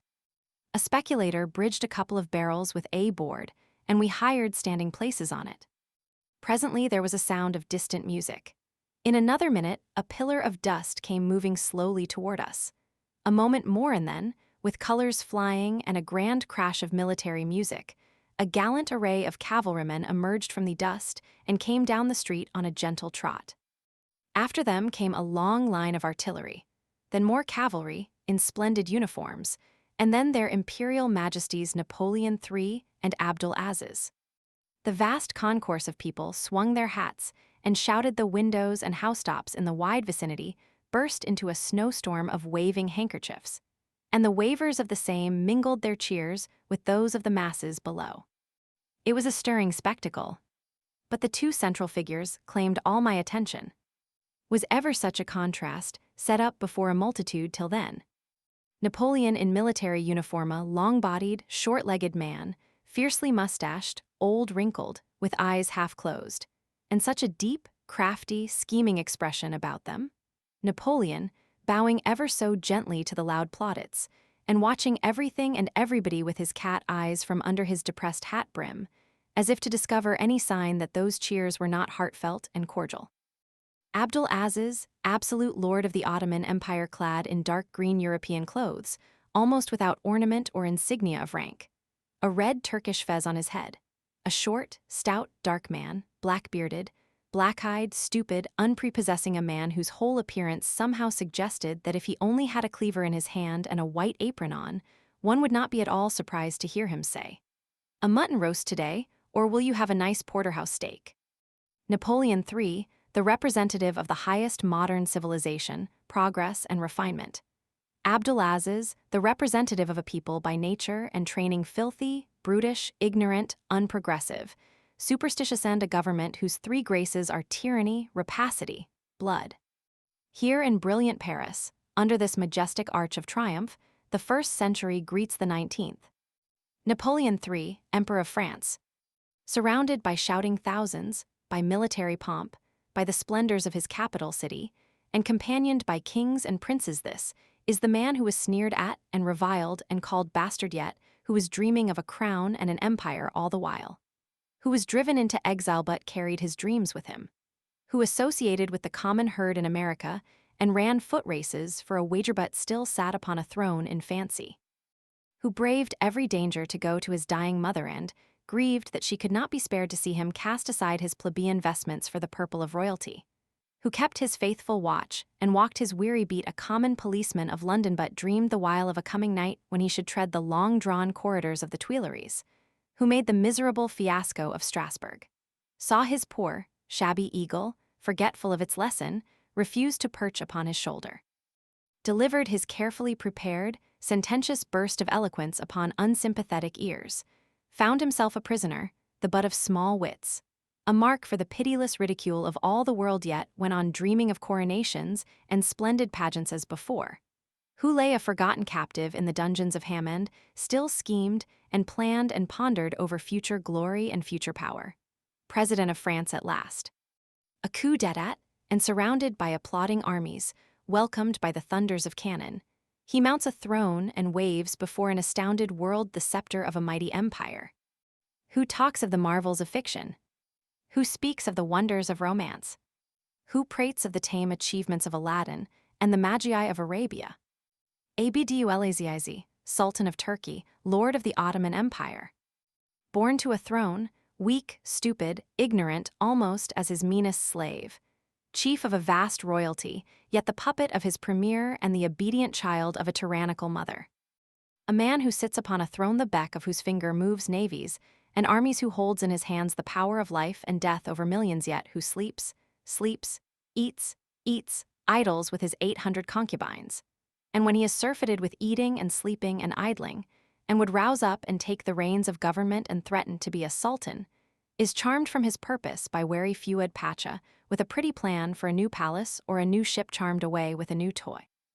Like any other restless child, a man who sees his people robbed and oppressed by soulless tax-gatherers, but speaks no word to save them, who believes in gnomes and genii and the wild fables of the Arabian Nights, but has small regard for the mighty magicians of today, and is nervous in the presence of their mysterious railroads and steamboats and telegraphs, who would see undone in Egypt all that great Mehemet Ali achieved, and would prefer rather to forget than emulate him.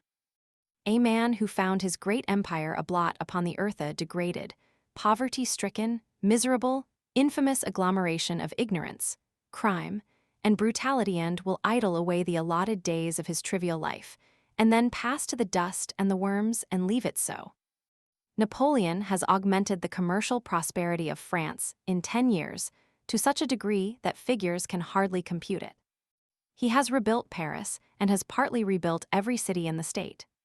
He condemns a whole street at a time, assesses the damages, pays them, and rebuilds superbly. Then speculators buy up the ground and sell, but the original owner is given the first choice by the government at a stated price before the speculator is permitted to purchase. But above all things, he has taken the sole control of the Empire of France into his hands and made it a tolerably free land for people who will not attempt to go too far in meddling with government affairs. No country offers greater security to life and property than France, and one has all the freedom he wants, but no license to interfere with anybody or make anyone uncomfortable. As for the Sultan, one could set a trap anywhere and catch a dozen abler men in a night. The band struck up, and the brilliant adventurer, Napoleon III, the genius of energy, persistence, enterprise, and the feeble Abdulaziz, the genius of ignorance, bigotry, and indolence, prepared for the forward march. We saw the splendid review, we saw the white-mustached old Crimean soldier, Canrobert, Marshal of France, we saw everything, and then we went home satisfied. Chapter 14. We went to see the Cathedral of Notre Dame. We had heard of it before. It surprises me sometimes to think how much we do know and how intelligent we are. We recognized the brown old Gothic pile in a moment. It was like the pictures. We stood at a little distance and changed from one point of observation to another and gazed long at its lofty square towers and its rich front, clustered thick with stony, mutilated saints who had been looking calmly down from their perches for ages. The Patriarch of Jerusalem stood under them in the old days of chivalry and romance and preached the Third Crusade, more than 600 years ago. And since that day they have stood there and looked quietly down upon the most thrilling scenes, the grandest pageants, the most extraordinary spectacles that have grieved or delighted Paris. These battered and broken-nosed old fellows saw many and many a cavalcade of mail-clad knights come marching home from Holy Land. They heard the bells above them toll the signal for the St. Bartholomew's massacre, and they saw the slaughter that followed. Later they saw the Reign of Terror, the carnage of the Revolution, the overthrow of a king, the coronation of 2 Napoleons, the christening of the young prince that lords it over a regiment of servants in the Tuileries today, and they may possibly continue to stand there until they see the Napoleon dynasty swept away and the banners of a great republic floating above its ruins. I wish these old parties could speak. They could tell a tale worth the listening to. They say that a pagan temple stood where Notre Dame now stands in the old Roman days. 18 or 20 centuries ago remains of it are still preserved in Paris, and that a Christian church took its place about A 500. 300, another took the place of that in A 500. 500, and that the foundations of the present cathedral were laid about A 500. 1100. The ground ought to be measurably sacred by this time, one would think. One portion of this noble old edifice is suggestive of the quaint fashions of ancient times. It was built by Jean Sanspour, Duke of Burgundy, to set his conscience at rest. He had assassinated the Duke of Orleans. Alas, those good old times are gone when a murderer could wipe the stain from his name and soothe his troubles to sleep simply by getting out his bricks and mortar and building an addition to a church. The portals of the Great Western Front are bisected by square pillars. They took the central one away in 1852, on the occasion of Thanksgivings for the reinstitution of the presidential power, but precious soon they had occasion to reconsider that motion and put it back again. And they did. We loitered through the grand aisles for an hour or two, staring up at the rich stained glass windows embellished with blue and yellow and crimson saints and martyrs, and trying to admire the numberless great pictures in the chapels. And then we were admitted to the sacristy and shown the magnificent robes which the Pope wore when he crowned Napoleon I. A wagon load of solid gold and silver utensils used in the great public processions and ceremonies of the Church. Some nails of the true cross, a fragment of the cross itself, a part of the crown of thorns. We had already seen a large piece of the true cross in a church in the Azores, but no nails. They showed us likewise the bloody robe which that Archbishop of Paris wore, who exposed his sacred person and braved the wrath of the insurgents of 1848, to mount the barricades and hold aloft the olive branch of peace in the hope of stopping the slaughter. His noble effort cost him his life. He was shot dead. They showed us a cast of his face taken after death, the bullet that killed him, and the two vertebrae in which it lodged. These people have a somewhat singular taste in the matter of relics. Ferguson told us that the silver cross which the good Archbishop wore at his girdle was seized and thrown into the Seine, where it lay embedded in the mud for 15 years, and then an angel appeared to a priest and told him where to dive for it. He did dive for it and got it, and now it is there on exhibition at Notre Dame, to be inspected by anybody who feels an interest in inanimate objects of miraculous intervention. Next we went to visit the morgue, that horrible receptacle for the dead who die mysteriously and leave the manner of their taking off a dismal secret. We stood before a grating and looked through into a room which was hung all about with the clothing of dead men, coarse blouses, water-soaked, the delicate garments of women and children, patrician vestments, hacked and stabbed and stained with red, a hat that was crushed and bloody. On a slanting stone lay a drowned man, naked, swollen, purple, clasping the fragment of a broken bush with a grip which death had so petrified that human strength could not unloose it, mute witness of the last despairing effort to save the life that was doomed beyond all help. A stream of water trickled ceaselessly over the hideous face. We knew that the body and the clothing were there for identification by friends, but still we wondered if anybody could love that repulsive object or grieve for its loss. We grew meditative and wondered if, some 40 years ago, when the mother of that ghastly thing was dandling it upon her knee, and kissing it and petting it and displaying it with satisfied pride to the passers-by, a prophetic vision of this dread ending ever flitted through her brain. I half feared that the mother, or the wife or a brother of the dead man might come while we stood there, but nothing of the kind occurred. Men and women came, and some looked eagerly in and pressed their faces against the bars. Others glanced carelessly at the body and turned away with a disappointed look. People, I thought, who live upon strong excitements and who attend the exhibitions of the morgue regularly, just as other people go to see theatrical spectacles every night. When one of these looked in and passed on, I could not help thinking, now this don't afford you any satisfaction. A party with his head shot off is what you need. One night we went to the celebrated Jardin Mabille, but only stayed a little while. We wanted to see some of this kind of Paris life, however, and therefore the next night we went to a similar place of entertainment in a great garden in the suburb of Asnières. We went to the railroad depot toward evening, and Ferguson got tickets for a second-class carriage. Such a perfect jam of people I have not often seen, but there was no noise, no disorder, no rowdyism. Some of the women and young girls that entered the train we knew to be of the demi-monde, but others we were not at all sure about. The girls and women in our carriage behaved themselves modestly and becomingly all the way out, except that they smoked. When we arrived at the garden in Azores, we paid a franc or two admission and entered a place which had flower beds in it, and grass plots, and long, curving rows of ornamental shrubbery, with here and there a secluded bower convenient for eating ice cream in. We moved along the sinuous gravel walks, with the great concourse of girls and young men, and suddenly a domed and filigreed white temple, starred over and over and over again with brilliant gas jets, burst upon us like a fallen sun. Nearby was a large, handsome house with its ample front illuminated in the same way, and above its roof floated the star-spangled banner of America. "Well," I said, "how is this?" It nearly took my breath away. Ferguson said an Americana New Yorker kept the place, and was carrying on quite a stirring opposition to the Jardin Mabel. Crowds composed of both sexes and nearly all ages were frisking about the garden or sitting in the open air in front of the flagstaff and the temple, drinking wine and coffee or smoking. The dancing had not begun yet.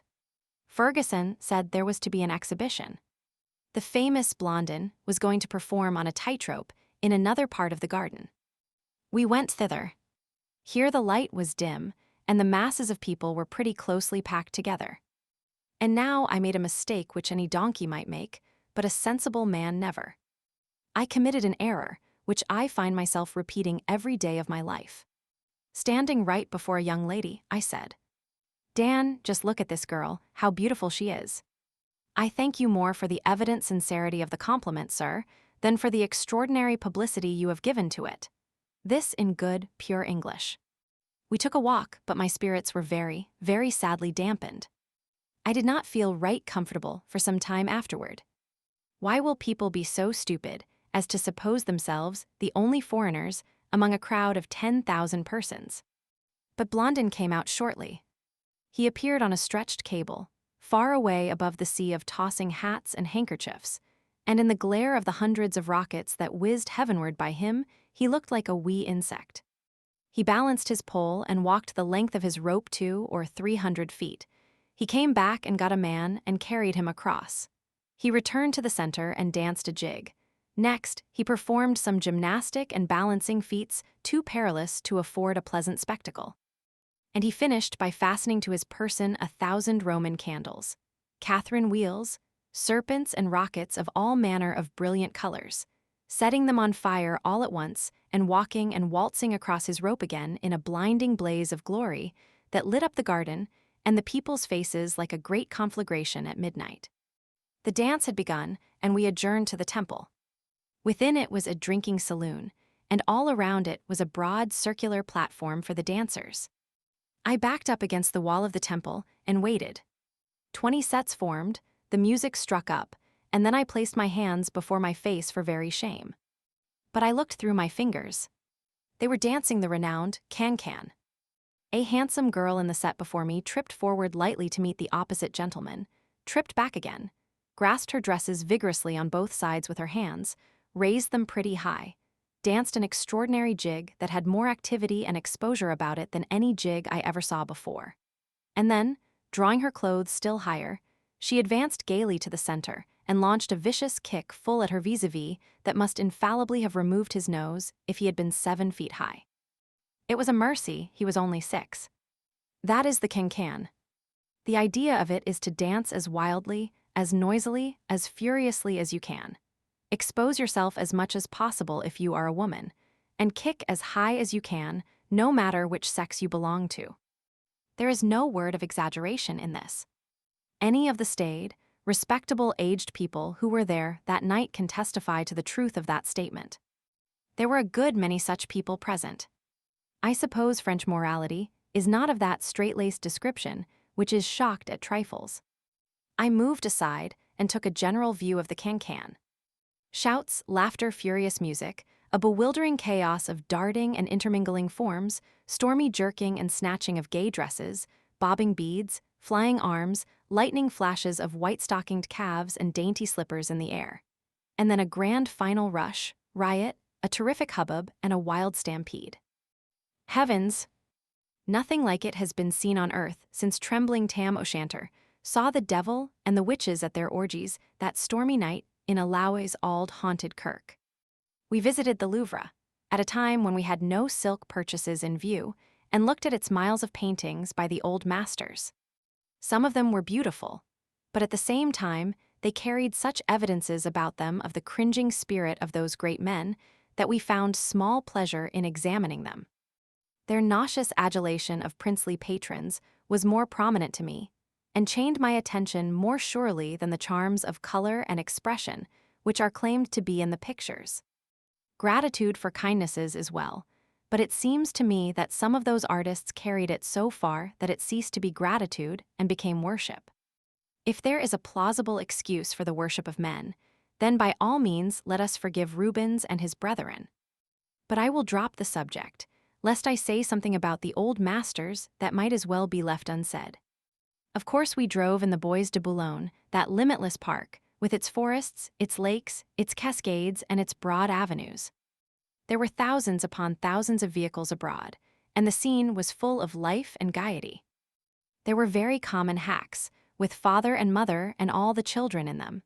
Conspicuous little open carriages with celebrated ladies of questionable reputation in them.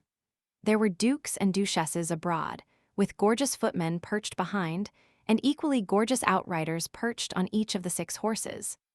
There were blue and silver, and green and gold, and pink and black, and all sorts and descriptions of stunning and startling liveries out, and I almost yearned to be a flunky myself, for the sake of the fine clothes. But presently the emperor came along, and he outshone them all. He was preceded by a bodyguard of gentlemen on horseback in showy uniforms. His carriage horses, there appeared to be somewhere in the remote neighborhood of 1,000 of them, were bestridden by gallant-looking fellows, also in stylish uniforms, and after the carriage followed another detachment of bodyguards. Everybody got out of the way, everybody bowed to the emperor and his friend the sultan, and they went by on a swinging trot and disappeared. I will not describe the Bois de Boulogne. I cannot do it. It is simply a beautiful, cultivated, endless, wonderful wilderness. It is an enchanting place. It is in Paris now, one may say, but a crumbling old cross in one portion of it reminds one that it was not always so. The cross marks the spot where a celebrated troubadour was waylaid and murdered in the 14th century. It was in this park that that fellow with an unpronounceable name made the attempt upon the Russian Tsar's life last spring with a pistol. The bullet struck a tree. Ferguson showed us the place. Now in America, that interesting tree would be chopped down or forgotten within the next 5 years, but it will be treasured here. The guides will point it out to visitors for the next 800 years, and when it decays and falls down, they will put up another there and go on with the same old story just the same. Chapter 15.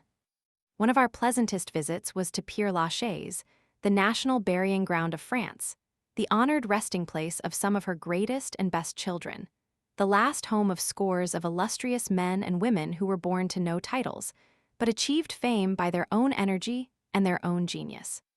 It is a solemn city of winding streets and of miniature marble temples and mansions of the dead gleaming white from out a wilderness of foliage and fresh flowers. Not every city is so well peopled as this, or has so ample an area within its walls. Few palaces exist in any city that are so exquisite in design, so rich in art, so costly in material, so graceful, so beautiful. We had stood in the ancient church of St. Denis, where the marble effigies of 30 generations of kings and queens lay stretched at length upon the tombs, and the sensations invoked were startling and novel.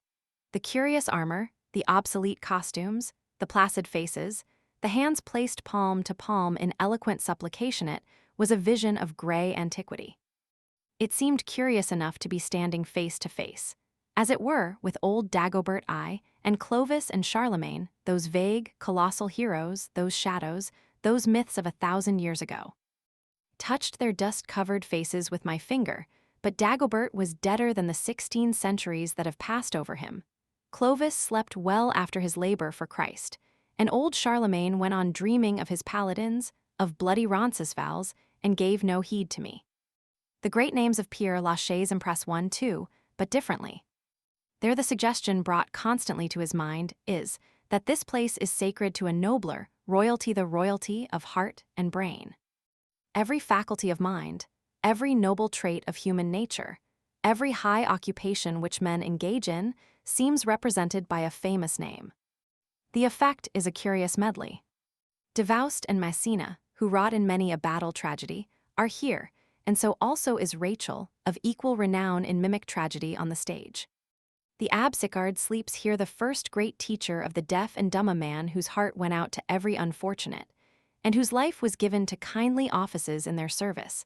And not far off, in repose and peace at last, lies Marshal Ney, whose stormy spirit knew no music like the bugle call to arms. The man who originated public gaslighting, and that other benefactor who introduced the cultivation of the potato and thus blessed millions of his starving countrymen, lie with the Prince of Masserano and with exiled queens and princes of further India. Gay-Lussac the chemist, Laplace the astronomer, Larry the surgeon, Dessous the advocate, are here, and with them are Talma, Bellini, Rubini, de Balzac, Beaumarchais, Béranger, Molière, and La Fontaine, and scores of other men whose names and whose worthy labors are as familiar in the remote by-places of civilization as are the historic deeds of the kings and princes that sleep in the marble vaults of St. Denis. But among the thousands and thousands of tombs in Père Lachaise, there is one that no man, no woman, no youth of either sex, ever passes by without stopping to examine. Every visitor has a sort of indistinct idea of the history of its dead and comprehends that homage is due there. But not one in 20,000 clearly remembers the story of that tomb and its romantic occupants. This is the grave of Abelard and Heloise, a grave which has been more revered, more widely known, more written and sung about and wept over, for 700 years, than any other in Christendom save only that of the Savior. All visitors linger pensively about it. All young people capture and carry away keepsakes and mementos of it. All Parisian youths and maidens who are disappointed in love come there to bail out when they are full of tears. Yea, many stricken lovers make pilgrimages to this shrine from distant provinces to weep and wail and grit their teeth over their heavy sorrows, and to purchase the sympathies of the chastened spirits of that tomb with offerings of immortelles and budding flowers. Go when you will, you find somebody snuffling over that tomb. Go when you will, you find it furnished with those bouquets and immortelles. Go when you will, you find a gravel train from Marseille arriving to supply the deficiencies caused by memento-cabbaging vandals whose affections have miscarried. Yet who really knows the story of Abelard and Heloise? Precious few people. The names are perfectly familiar to everybody, and that is about all. With infinite pains, I have acquired a knowledge of that history, and I propose to narrate it here, partly for the honest information of the public, and partly to show that public that they have been wasting a good deal of marketable sentiment very unnecessarily. Story of Abelard and Heloise. Heloise was born 766 years ago. She may have had parents. There is no telling. She lived with her uncle Fulbert, a canon of the Cathedral of Paris. I do not know what a canon of a cathedral is, but that is what he was. He was nothing more than a sort of a mountain howitzer, likely, because they had no heavy artillery in those days. Suffice it, then, that Heloise lived with her uncle the howitzer and was happy. She spent the most of her childhood in the convent of Argenteuil, never heard of Argenteuil before, but suppose there was really such a place. She then returned to her uncle, the old gun, or son of a gun, as the case may be, and he taught her to write and speak Latin, which was the language of literature and polite society at that period.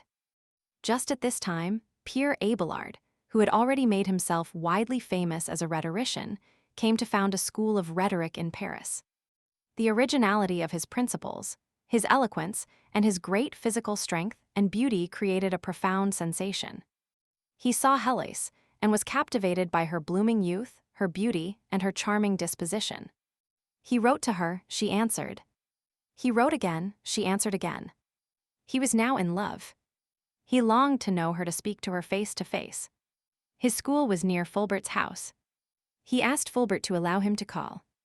The good old swivel saw here a rare opportunity. His niece, whom he so much loved, would absorb knowledge from this man, and it would not cost him a cent. Such was Fulbert Penurius. Fulbert's first name is not mentioned by any author, which is unfortunate. However, George W. Fulbert will answer for him as well as any other. We will let him go at that. He asked Abelard to teach her. Abelard was glad enough of the opportunity. He came often and stayed long. A letter of his shows in its very first sentence that he came under that friendly roof like a cold-hearted villain as he was, with the deliberate intention of debauching a confiding, innocent girl. This is the letter. I cannot cease to be astonished at the simplicity of Fulbert.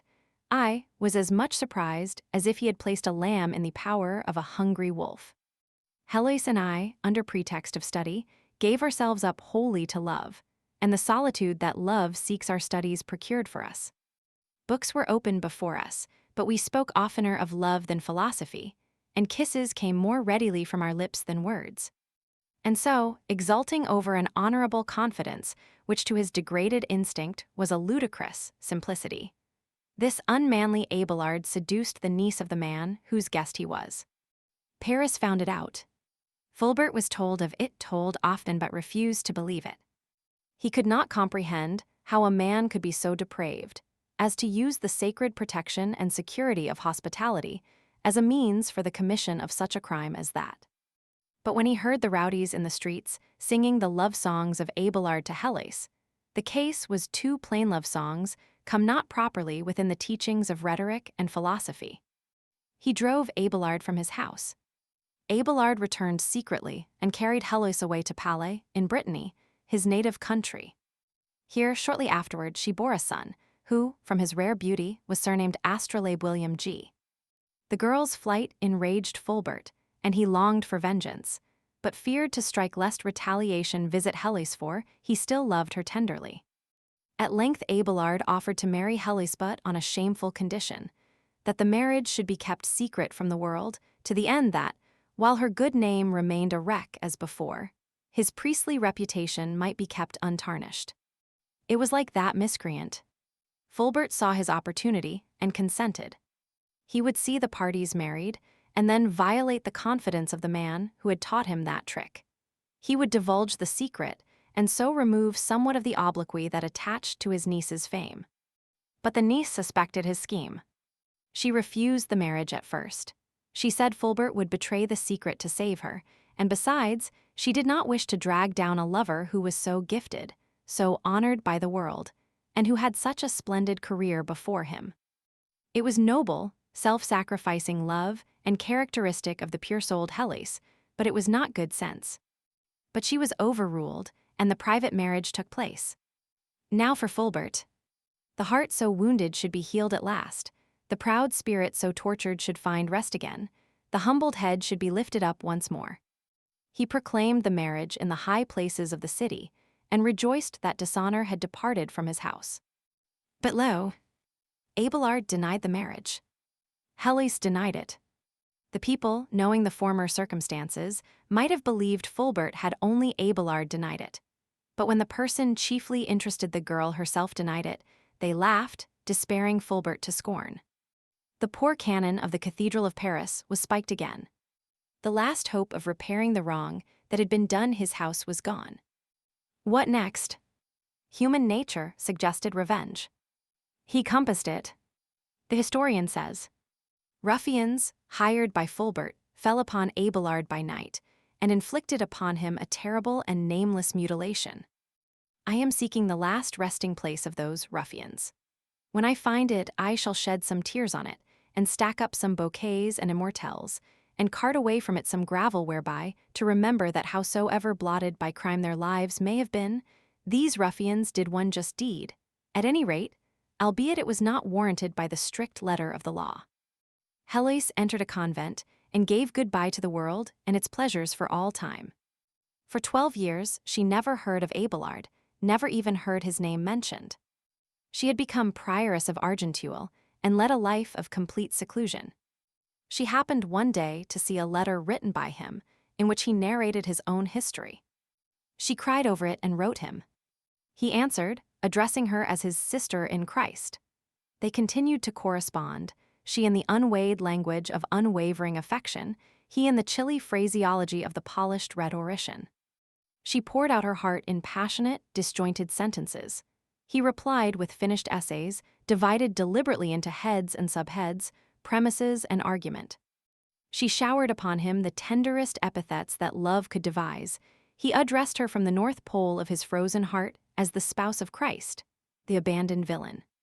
On account of her too easy government of her nuns, some disreputable irregularities were discovered among them, and the abbot of St. Denis broke up her establishment. Abelard was the official head of the monastery of St. Gildas de Rise at that time, and when he heard of her homeless condition, a sentiment of pity was aroused in his breast. It is a wonder the unfamiliar emotion did not blow his head off, and he placed her and her troop in the little oratory of the Paraclete, a religious establishment which he had founded.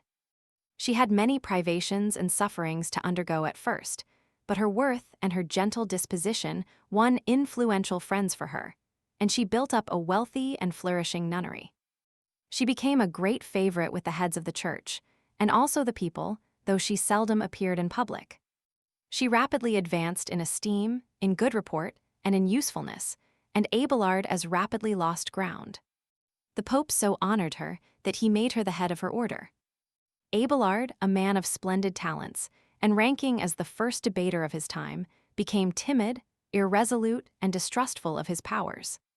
He only needed a great misfortune to topple him from the high position he held in the world of intellectual excellence, and it came. Urged by kings and princes to meet the subtle Saint Bernard in debate and crush him, he stood up in the presence of a royal and illustrious assemblage, and when his antagonist had finished, he looked about him and stammered a commencement. But his courage failed him, the cunning of his tongue was gone. With his speech unspoken, he trembled and sat down, a disgraced and vanquished champion. He died a nobody and was buried at Cluny, A 500, 1144. They removed his body to the Paraclete afterward, and when Hellas died, 20 years later, they buried her with him, in accordance with her last wish. He died at the ripe age of 64, and she at 63. After the bodies had remained entombed 300 years, they were removed once more. They were removed again in 1800, and finally, 17 years afterward, they were taken up and transferred to Père Lachaise, where they will remain in peace and quiet until it comes time for them to get up and move again. History is silent concerning the last acts of the mountain howitzer. Let the world say what it will about him. I, at least, shall always respect the memory and sorrow for the abused trust and the broken heart and the troubled spirit of the old smoothbore. Rest and repose be his. Such is the story of Abelard and Hellas. Such is the history that Lamartine has shed such cataracts of tears over. But that man never could come within the influence of a subject in the least pathetic without overflowing his banks. He ought to be damned or levied, I should more properly say. Such is the history not as it is usually told, but as it is when stripped of the nauseous sentimentality that would enshrine for our loving worship a dastardly seducer like Pierre Abelard. I have not a word to say against the misused, faithful girl, and would not withhold from her grave a single one of those simple tributes which blighted youths and maidens offer to her memory. But I am sorry enough that I have not time and opportunity to write 4 or 5 volumes of my opinion of her friend, the founder of the parachute, or the Paraclete, or whatever it was. The tons of sentiment I have wasted on that unprincipled humbug in my ignorance. I shall throttle down my emotions hereafter about this sort of people until I have read them up and know whether they are entitled to any tearful attentions or not. I wish I had my immortelles back, now, in that bunch of radishes. In Paris, we often saw in shop windows the sign English spoken here, just as one sees in the windows at home the sign Ice on parle francaise. We always invaded these places at once and invariably received the information, framed in faultless French, that the clerk who did the English for the establishment had just gone to dinner and would be back in an hour would monsieur buy something. We wondered why those parties happened to take their dinners at such erratic and extraordinary hours, for we never called at a time when an exemplary Christian would be in the least likely to be abroad on such an errand. The truth was, it was a base frauda snare to trap the unwary chaff to catch fledglings with. They had no English murdering clerk. They trusted to the sign to inveigle foreigners into their lairs, and trusted to their own blandishments to keep them there till they bought something. We ferreted out another French imposition, a frequent sign to this effect: all manner of American drinks artistically prepared here. We procured the services of a gentleman experienced in the nomenclature of the American bar, and moved upon the works of one of these impostors. A bowing, aproned Frenchman skipped forward and said, "Que voulez les messieurs?" I do not know what "que voulez les messieurs" means, but such was his remark. Our general said, "We will take a whiskey straight." "Well, if you don't know what that is, give us a champagne cocktail." "Well then, give us a sherry cobbler." The Frenchman was checkmated. This was all Greek to him. "Give us a brandy smash." The Frenchman began to back away. Suspicious of the ominous vigor of the last order, began to back away, shrugging his shoulders and spreading his hands apologetically. The general followed him up and gained a complete victory. The uneducated foreigner could not even furnish a Santa Cruz punch, an eye-opener, a stone fence, or an earthquake. It was plain that he was a wicked impostor. An acquaintance of mine said the other day that he was doubtless the only American visitor to the exposition who had had the high honor of being escorted by the emperor's bodyguard. I said with unobtrusive frankness that I was astonished that such a long-legged, lantern-jawed, unprepossessing-looking specter as he should be singled out for a distinction like that, and asked how it came about. He said he had attended a great military review in the Champ de Mars some time ago, and while the multitude about him was growing thicker and thicker, every moment he observed an open space inside the railing. He left his carriage and went into it. He was the only person there, and so he had plenty of room, and the situation being central, he could see all the preparations going on about the field. By and by there was a sound of music, and soon the Emperor of the French and the Emperor of Austria, escorted by the famous Cent Guards, entered the enclosure. They seemed not to observe him, but directly, in response to a sign from the commander of the guard, a young lieutenant came toward him with a file of his men following, halted, raised his hand, and gave the military salute, and then said in a low voice that he was sorry to have to disturb a stranger and a gentleman, but the place was sacred to royalty. Then this New Jersey phantom rose up and bowed and begged pardon, then with the officer beside him, the file of men marching behind him, and with every mark of respect, he was escorted to his carriage by the Imperial Cent Guards. The officer saluted again and fell back. The New Jersey sprite bowed in return and had presence of mind enough to pretend that he had simply called on a matter of private business with those emperors, and so waved them an adieu and drove from the field. Imagine a poor Frenchman ignorantly intruding upon a public rostrum, sacred to some sixpenny dignitary in America. The police would scare him to death first with a storm of their elegant blasphemy, and then pull him to pieces getting him away from there. We are measurably superior to the French in some things, but they are immeasurably our betters in others. Enough of Paris for the present. We have done our whole duty by it. We have seen the Tuileries, the Napoleon Column, the Madeleine, that wonder of wonders, the tomb of Napoleon, all the great churches and museums, libraries, imperial palaces, and sculpture and picture galleries, the Pantheon, Jardin des Plantes, the opera, the circus, the legislative body, the billiard rooms, the barbers, the grisettes. Ah, the grisettes! I had almost forgotten. They are another romantic fraud. They were, if you let the books of travel tell it, always so beautiful, so neat and trim, so graceful, so naive and trusting, so gentle, so winning, so faithful to their shop duties, so irresistible to buyers in their prattling importunity, so devoted to their poverty-stricken students of the Latin Quarter, so light-hearted and happy on their Sunday picnics in the suburbs, and oh, so charmingly, so delightfully immoral. Stuff. For 3 or 4 days, I was constantly saying, "Quick, Ferguson, is that a grisette?" And he always said, no. He comprehended at last that I wanted to see a grisette. Then he showed me dozens of them. They were like nearly all the Frenchmen I ever saw homely. They had large hands, large feet, large mouths. They had pug noses as a general thing, and mustaches that not even good breeding could overlook. They combed their hair straight back without parting. They were ill-shaped, they were not winning, they were not graceful. I knew by their looks that they ate garlic and onions, And lastly and finally, to my thinking it would be base flattery to call them immoral. Errant thee, wench. I sorrow for the vagabond student of the Latin Quarter now, even more than formerly I envied him. Thus topples to earth another idol of my infancy. We have seen everything, and tomorrow we go to Versailles.